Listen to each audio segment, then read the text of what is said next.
मैं उमर फारूक को दावत स्टेज देता हूँ। उमर फारूक आलियावी वो आए और अपने टॉपिक को हम तमाम लोगों के दरमियान वज़ाहत करें। अल्हम्दुलिल्लाहि रब्बिल आलमीन वस्सलातु वस्सलामु अला मन ला नबिय्य बअदह अम्मा बअद फ़अऊज़ु बिल्लाहि स्समीइल अलीम मिनश शैतानिर रजीम मिन हमज़िहि व नफ़्ख़िहि व नफ़्सिहि बिस्मिल्लाहिर रहमानिर रहीम वत्तक़ू यौमन तुरजऊन फ़ीहि इलल्लाह सुम्मा तुवफ़्फ़ा कुल्लु नफ़्सिन मा कसबत व हुम ला युज़लमून वक़ाल अन्नबिय्यु सल्लल्लाहु अलैहि वसल्लम कुन फ़िद दुनिया कअन्नका गरीब औ आबिरु सबील वकाना इब्नु उमर यक़ूल इज़ा अमसैता फ़ला तंतज़िर अस्सबाह व इज़ा अस्बहता फ़ला तंतज़िर अलमसा। हाज़रीन मजलिस, सबसे पहले अल्लाह रब्बुल आलमीन की तारीफ़ व तौसीफ़ और उसके बाद नबी करीम सल्लल्लाहु अलैहि वसल्लम पर लाखों करोड़ दरूद व सलाम नाज़िल व अल्लाहुम्मा सल्लि अलैहि वसल्लिम बारिक अलैहि। दोस्तों, आज मेरे लिए बड़ी खुशी की बात है कि आप सब के सामने चंद मिनट बोलने का मौका नसीब हुआ है। अल्लाह रब्बुल आलमीन से दुआ करता हूँ अल्लाह ताला हमें बोलने से ज़्यादा उस पर अमल करने की तौफीक दे और हम सबको उस पर अमल पैरा होने की तौफीक दे, आमीन। हाज़रीन मजलिस, मैं जिस टॉपिक पर आप हजरात के सामने चंद मिनट बोलने की जसारत कर रहा हूँ वो है फ़िक्र आखिरत। ये उन्वान मैंने इसलिए सोचा बरजस्ता कि आज इंसान दुनिया कमाता है, दुनिया के अंदर चलता फिरता है, बसता है, लेकिन उनको क्या करना चाहिए और क्या नहीं करना चाहिए, अपनी ज़िंदगी का मकसद क्या है, इस सिलसिले में हमारे अंदर हमारी सोच बिल्कुल काफूर है। इसलिए मैंने फ़िक्र आखिरत के ताल्लुक़ से चंद मिनट बोलने की जसारत कर रहा हूँ और माजरत चाहता हूँ कि अगर थोड़ी सी वक्त ज़्यादा हो जाए तो माफ़ करेंगे। मौजू ऐसा है कि 2 घंटे बोला जाए तो नाकाफ़ी है। बहरहाल मैं चंद मिनट में बोलने की कोशिश कर रहा हूँ। अल्लाह ताला से उम्मीद है इंशाअल्लाह चंद मिनट के अंदर मैं अपनी बात को ख़त्म करूँगा। मैंने जो आयत करीमा आप हजरात के सामने तिलावत की है, वत्तक़ू यौमन तुरजऊन फ़ीहि इलल्लाह सुम्मा तुवफ़्फ़ा कुल्लु नफ़्सिन मा कसबत व हुम ला युज़लमून। अल्लाह रब्बुल आलमीन इस आयत मुक़द्दसा के अंदर ये कह रहा है कि आप सब उस दिन से डरो। वत्तक़ू यौमन तुरजऊन फ़ीहि इलल्लाह, आप सब उस दिन से डरो जिस दिन तुम लोग लौटाए जाओगे अल्लाह रब्बुल आलमीन की जानिब। तमाम बनी नौ इंसान को अल्लाह रब्बुल आलमीन की जानिब लौटना है। आखिरी मंजिल वही है, हम सब को लौटना है। इसलिए अल्लाह रब्बुल आलमीन कहता है कि आप उस दिन से डरो जिस दिन तुम सब को लौटाए जाओगे, तुम सब लौटाए जाओगे अल्लाह रब्बुल आलमीन की जानिब। तुरजऊन फ़ीहि इलल्लाह सुम्मा तुवफ़्फ़ा कुल्लु नफ़्सिन मा कसबत व हुम ला युज़लमून। फिर तुम सबको अपने अपने किए हुए तमाम आमाल का बदला दे दिया जाएगा और बदला देने में किसी तरह की कोई जुल्म व ज़्यादती और किसी तरह की कोई कमी नहीं की जाएगी। आपने जितना कुछ दुनिया के अंदर किया है उन तमाम कामों का बदला आपको दिया जाएगा, उसमें कोई कमी बेशी नहीं की जाएगी। इस आयत करीमे के अंदर अल्लाह रब्बुल आलमीन ने ये कहा है। उसके बाद अल्लाह के रसूल सल्लल्लाहु अलैहि वसल्लम की एक हदीस मैंने पढ़ी है, उसमें अल्लाह के रसूल ये कहते हैं कि कुन फ़िद दुनिया कअन्नका गरीब औ आबिरु सबील। आप दुनिया के अंदर ऐसे रहो, दुनिया के अंदर ऐसे जियो, ऐसे बसो कि जैसे आप गरीब हैं, आप लाचार हैं, आप मजबूर हैं, आपके पास रुपये पैसे नहीं है, आप सादगी की ज़िंदगी गुजारो। अल्लाह के रसूल सल्लल्लाहु अलैहि वसल्लम ने कहा कि दुनिया के अंदर जब ज़िंदगी गुजारो तो कअन्नका गरीब, गोया कि आप गरीब हैं। उसके बाद आगे क्या कहा, औ आबिरु सबील, या फिर आप मुसाफिर हैं। इस तरीके से अपनी ज़िंदगी को दुनिया के अंदर बसर करो। उसके बाद एक छोटी सी एक हदीस का टुकड़ा, वो हज़रत इब्न उमर का कौल है। वकाना इब्न उमर यक़ूल इज़ा अमसैत फ़ला तंतज़िर अलमसा फ़ला तंतज़िर अस्सबाह व इज़ा अस्बहत फ़ला तंतज़िर अलमसा। इब्न उमर कहते हैं कि जब आप शाम कर लो, जब आप शाम कर लो तो फिर सुबह का इंतज़ार ना करो। आप जब शाम कर लो तो सुबह का इंतज़ार ना करो कि हम सुबह भी बच के रहेंगे, सुबह भी फला काम करेंगे, सुबह होगी तो हम फला जगह जाएंगे, इस सोच में आप ना रहो। उसके बाद क्या कहा, वइज़ा अस्बहत फला तंतज़िर अलमसा, और जब आप सुबह कर लो तो फिर शाम का इंतज़ार ना करो कि अभी सुबह हो गई है, बहुत सारा काम बाकी है, शाम को इंशाल्लाह वो कर लेंगे, शाम को वहाँ चले जाएंगे, इस चक्कर में ना रहो। इब्न उमर ये कहते हैं कि जब शाम कर लो तो सुबह का इंतज़ार ना करो, और जब सुबह कर लो तो फिर शाम का इंतज़ार ना करो। कहने का क्या मतलब है? कहने का मतलब यह है कि आपकी ज़िंदगी का कोई गारंटी नहीं। आप इस वक्त यहाँ पर बैठे हैं, आपको यकीन नहीं, आपको ये मालूम नहीं है कि आप यहाँ से इस हॉल से बाहर निकल भी पाएंगे कि नहीं। आप इस वक्त पलक झपक रहे हैं, आपको ये भी नहीं पता है कि इसके बाद मैं अपनी पलक झपक पाऊंगा या नहीं। तो हज़रत इब्न उमर ये कहना चाह रहे हैं, आखिरत की फ़िक्र, आखिरत की सोच लोगों के दिलों में डालना चाहते हैं कि जब आप सुबह कर लो तो शाम का इंतज़ार ना करो, और जब आप शाम कर लो तो सुबह का इंतज़ार ना करो। हमारी मौत और हयात का कोई गारंटी नहीं है। किसी ने कोई गारंटी नहीं ले रखी है कि हम जिंदा रहेंगे, हम फुला जगह जाएंगे, हम फुला काम करेंगे, हम जो है कुछ दिनों बाद ये काम कर लेंगे, अभी रहने देते हैं। इस तरह की सोच हमारे अंदर नहीं आनी चाहिए। मेरे दोस्तों और भाइयों, तो मैं कह ये रहा था कि मौत और हयात को अल्लाह रब्बुल आलमीन ने एक मकसद के तहत पैदा किया है। वो मकसद क्या है?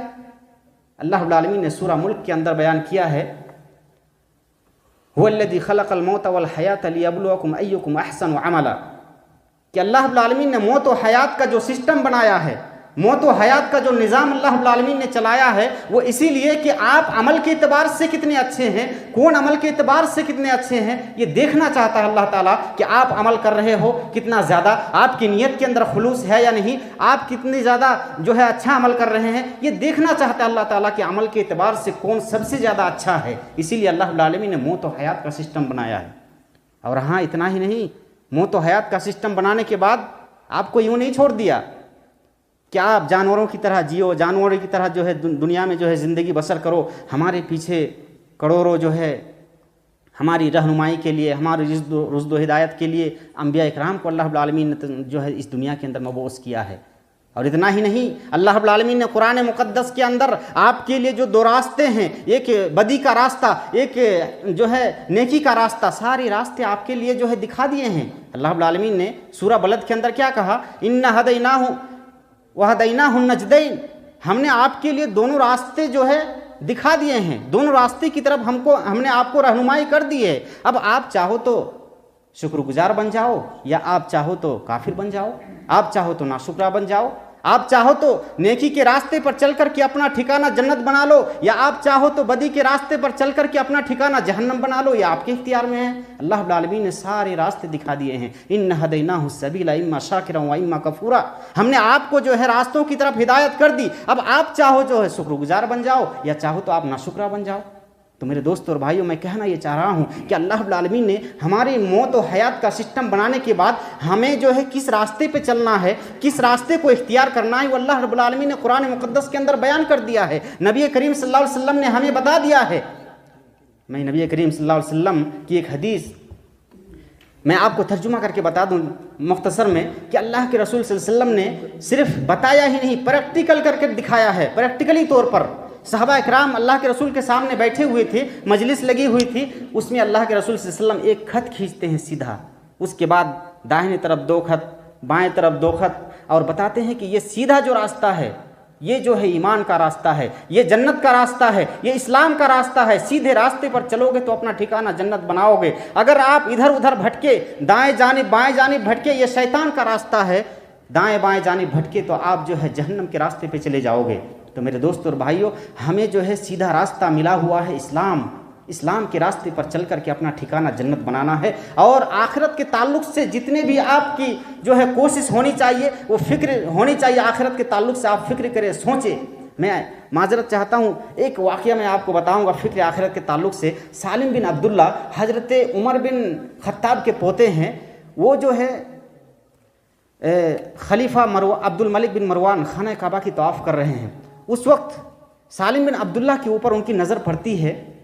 फिर खलीफा बिन मरवान कहते हैं कि ये नौजवान कौन है, ज़रा बताओ, चेहरे से जो है बिल्कुल रौनक, चेहरे में रोशनी और रौनक, चमक धमक, ये नौजवान कौन है? और जो है उनका लिबास, कपड़ा लत्ता जो है इतना पुराना, ज़रा सा उनको बुला के लाओ मेरे पास, तो ये कौन है? वक्त का खलीफा था, वो सोच रहे थे कि ये गरीब बच्चा होगा, इनको मैं कुछ दे दूँ। तो उनको बुला के लाया गया जब, तो नहीं आ रहे थे। कहा कि मैं यहाँ हरम के अंदर आया हूँ, खाना काबा का तवाफ़ कर रहा हूँ, अल्लाह रब्बुल आलमीन के दरबार में आकर के किसी इंसान से मैं कुछ मांगूँ, ये मुझे शर्म आती है अल्लाह रब्बुल आलमीन के सामने कि किसी इंसान से मैं कोई चीज़ ले लूँ। तो वो इंसान नहीं आया, सालिम बिन अब्दुल्ला नहीं आया वहाँ से। फिर जब खलीफा बिन मरवान ने कहा कि ठीक है अब नहीं आया कोई बात नहीं, इनको अपना तवाफ़ पूरा कर लेने दो, इनको अपनी इबादत कर लेने दो, जब ये फारिग हो जाएगा उस वक्त बुला के लाना उसको मेरे पास। तो फिर जो है एक सहाबी को भेजा और कहा कि उनको अब लेके आओ, वो वक्त से फारिग हो चुका है, अपने काम से फारिग हो चुका है। उनको लाया गया, वो आया। सालिम बिन अब्दुल्ला ने क्या कहा जरा सुनो उसको गौर से। खलीफा बिन मरवान से कहते हैं कि आप मुझे किस लिए बुलाए हैं, आप दुनियावी ज़रूरत पूरी करने के लिए या उखरवी ज़रूरत पूरी करने के लिए? सुनिए ज़रा इनका जवाब कि आप दुनियावी ज़रूरत पूरी करने के लिए मुझे बुलाए हैं या उखरवी ज़रूरत के लिए? खलीफा बिन मरवान कहते हैं कि मेरे बस में तो दुनिया ही की मालो मता है, मैं दुनिया की मालो मता आपको दे सकता हूँ, मैं उखरवी ज़रूरत कहाँ आपकी पूरी कर सकता हूँ, वो तो मैं खुद मोहताज हूँ उसका। सालिम बिन अब्दुल्ला कहते हैं, उनका जवाब सुनिए कि मैं आज तक अल्लाह रब्बुल आलमीन से दुनिया नहीं मांगा है, तो आपसे मैं किस शर्म हया से मैं आपसे दुनिया मांग सकता हूँ? मेरा रब वो है जो कुल कायनात चाहे तो मुझे दे सकता है, मुझे चाहे तो रातों रात गनी और मालदार बना दे, उनसे मैंने आज तक दुनिया का सवाल नहीं किया है, तो आप मुझे दुनिया की ज़रूरत देना चाहते हैं? ये तो मुझे शर्म आती है, हया आती है कि मैं अल्लाह से ना मांग करके आपसे मांगूँ। मेरे दोस्त और भाई देखिए इनके अंदर फ़िक्र आखिरत कितनी ज़्यादा, कि अल्लाह से आज तक दुनिया नहीं मांगा और आप दुनिया देने के चक्कर में हैं। इसी तरीके से अबू दुजाना एक सहाबी रसूल हैं, वो हजरत अबू दुजाना फजर के वक्त जो है रोज़ाना अल्लाह के रसूल सल्लल्लाहु अलैहि वसल्लम के पीछे नमाज़ पढ़ने की कोशिश करते थे और पढ़ते थे। मुख्तसर में सुन लीजिए, इसको मैं बता देता हूँ, उसके बाद अपनी बात को ख़त्म कर दूँगा। अबू दुजाना फजर की नमाज़ पढ़ करके जल्दीबाजी में घर लौटने की कोशिश करते थे हमेशा। तो लोग देखते थे, सहाबा इकराम देखते थे कि आखिर ये बंदा नमाज़ पढ़ के सलाम फिरने के बाद फ़ौरन चले जाते हैं घर, क्या इसको अल्लाह क्या नाम है दुआ की ज़रूरत नहीं है, अल्लाह रब्बुल आलमीन से किसी चीज़ की कोई ज़रूरत नहीं है? तो एक दिन उनको बुला करके पूछा कि आखिर तुम सलाम फिरने के बाद फ़ौरन चले जाते हो, ऐसा क्यों?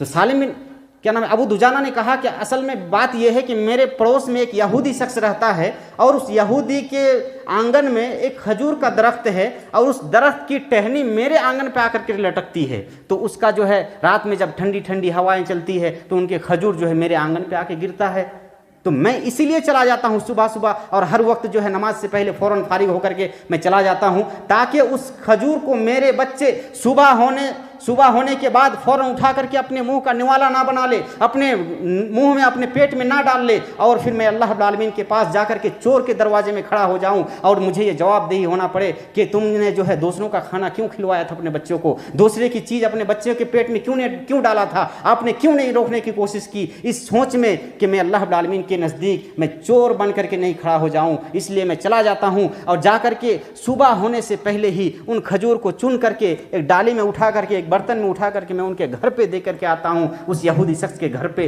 और इसलिए दे के आता हूँ ताकि मेरे बच्चे उसको खा ना ले और मैं चोर ना बन जाऊँ। मेरे दोस्तों और भाई इस वाक़े से आप पता लगाइए कि फ़िक्र आखिरत कितनी ज़्यादा थी उनके अंदर, कि आखिरत में मुझे चोर के दरवाजे में ना खड़ा होना पड़े, इसलिए जो है पहले ही नमाज पढ़ करके चला जाता हूँ और जा करके खजूर जमा करके उनके घर पे पहुंचा देता हूं, ताकि कल क़यामत के दिन मैं जो है सालिम रहूं और मैं चोर के दरवाजे पे ना खड़ा रहूं। तो मेरे दोस्तों और भाइयों फ़िक्र आखिरत सहाबा किराम के दरमियान कूट कूट करके भरा हुआ था। हमारे अंदर भी होनी चाहिए आखिरत की फ़िक्र, आखिरत की सोच। हमारी ज़िंदगी कितनी ज़िंदगी है, अपनी ज़िंदगी का हर लम्हे को अपनी ज़िंदगी का आखिरी लम्हा तस्वुर करो मेरे दोस्तों और भाइयों। मौत और हयात की कोई गारंटी नहीं। यहीं से मैं अपनी बात को ख़त्म करता हूँ। अल्लाह रब्बुल आलमीन से दुआ करता हूँ अल्लाह ताला हम सब को आखिरत की तैयारी की तौफीक दे, आमीन या रब्बल आलमीन। ये उमर फारूक भाई थे जो आखिरत